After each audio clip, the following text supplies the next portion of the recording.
Brothers శ్రావణ వేడుకలు అన్ని రకాల వస్త్రాలు శ్రావణంలో కూడా ఆషాఢం ధరలకే అమ్మకం.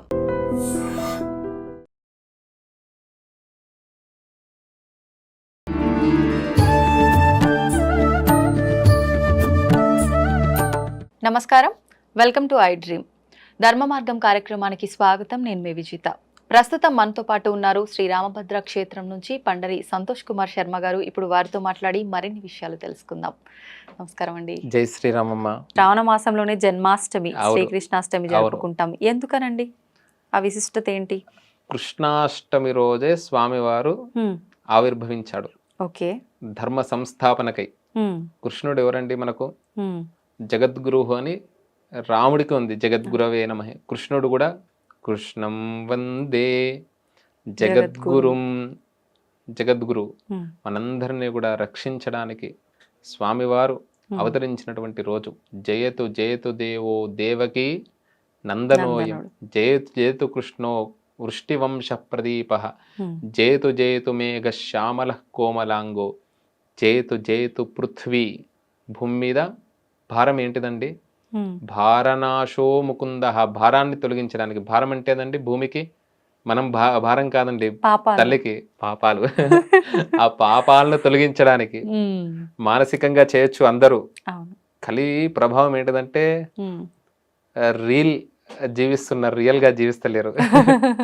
అలా కాకుండా మనస్యేకం వచస్యేకం కర్మణ్యేకం మహాత్మనః. మహాత్ములంతా కూడా మనల్ని ఉద్ధరించడానికి అవతరించాలి. అలాంటి శ్రీకృష్ణ పరమాత్మను కృష్ణాష్టమి రోజు ప్రతి ఒక్కరు కూడా ఆరాధించాలి.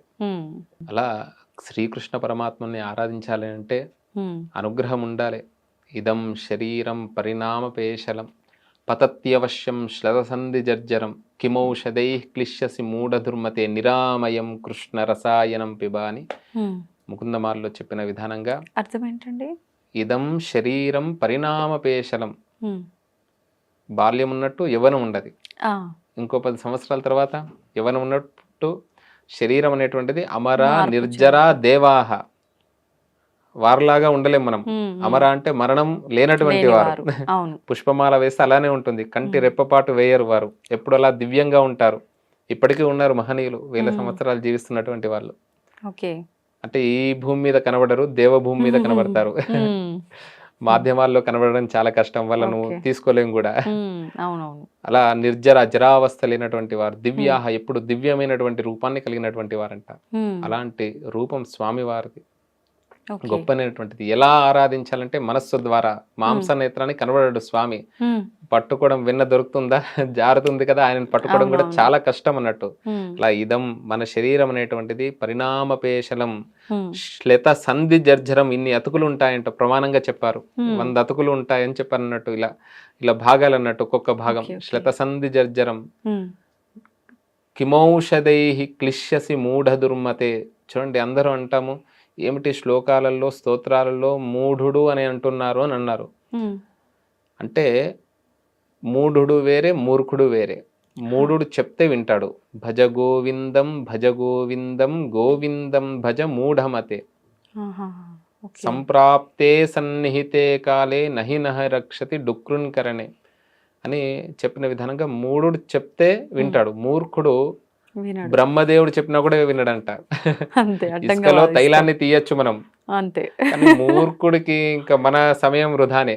అజ్ఞ, ఏమి తెలియనటువంటి వాడికి బాగా చెప్పచ్చు. అజ్ఞ సుఖమారాధ్య సుఖతరమారాధ్యతే విశేషజ్ఞ. బాగా స్కాలర్ జ్ఞాని ఉంటాడు, అతనికి ఇంకా బాగా చెప్పచ్చు. జ్ఞానలవ దుర్వేదగ్ధం అంటే సగం తెలిసి సగం తెలియకుండా మధ్యలో మాట్లాడుతుంటారు చూడండి. ప్రతి దాంట్లో మధ్యలోకి వస్తూ ఉంటారు.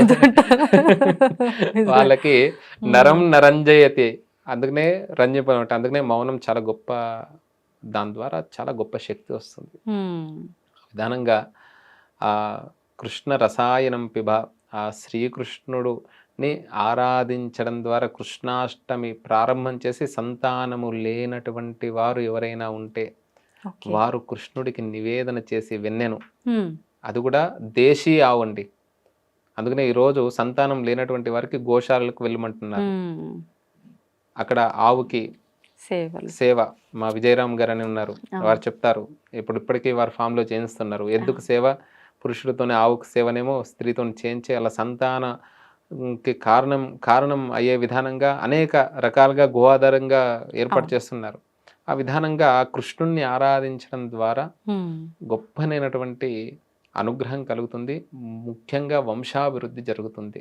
ఓకే. చిన్న పిల్లలు ఉన్నటువంటి ఇంట్లో పిల్లలతోని కృష్ణుడి వేషం వేయించి, బాలకృష్ణుడి స్త్రీ అయినా పురుషుడైనా ఎవరైనా సరే, అమ్మాయి అయినా అబ్బాయి అయినా మంచి కృష్ణుడి వేషం వేయించి 12 సంవత్సరాల లోపు వరకు ఉన్నా సరే వేయచ్చు. ఎంతో ఆనందంగా ఉంటారండి. నిజంగా 6 సంవత్సరాల పిల్లల్ని చూస్తే వాళ్ళను కరారవిందేన వరకు అలా పిల్లల్లాగా ఉండాలని చెప్తూ ఉంటారు. మనం అలా ఉంటే మనకి ఏ సమస్య ఉండదు. ఎప్పుడు బాలకృష్ణుడిని ఆరాధించడం ద్వారా మనకు అలాంటి కృష్ణుడిలో ఎన్ని గుణగణాలు ఉన్నాయో అవన్నీ కూడా మనకు అర్థమవుతాయి. భగవద్గీత, గీత అంటే ఏంటిదండి? ధర్మాన్ని నేర్పించేటువంటిది. లౌకికార్థం గీతను తిరిగి వేస్తే తాగి అవుతుంది. త్యాగ జీవనాన్ని గడుపురా అని చెబుతుంది అన్నట్టు శాస్త్రం. న కర్మనా న ప్రజయా ధనేన త్యాగేనైకే అమృతత్వమానశు. ఆనందం కలుగుతుంది. అమృతం అంటే ఆనందాన్ని ఇస్తుంది కదా. అలా కృష్ణుణ్ణి ఆరాధించడం ద్వారా గొప్పనైనటువంటి అనుగ్రహం కలుగుతుంది అని చెప్పారండి. ఆ రోజు ప్రత్యేకంగా ఉట్టి కొట్టే కార్యక్రమాలను చేస్తుంటారు కదండి, అదెందుకని? అది లౌకికం. శ్రీకృష్ణుడు ఎన్నో ఆటలు ఆడాడు. అందులో ఇదొక భాగం. ఒకటి మన ఆనందం కోసం అంటారా? ఆనందం. ఓకే, సంతోషం అండి. చాలా మంచి మంచి విషయాలు తెలియజేశారు. నేను ఎప్పుడు వినని కొన్ని మాటలు కూడా మీ ద్వారా విన్నాను. ధన్యవాదాలండి. జై శ్రీరామమ్మ.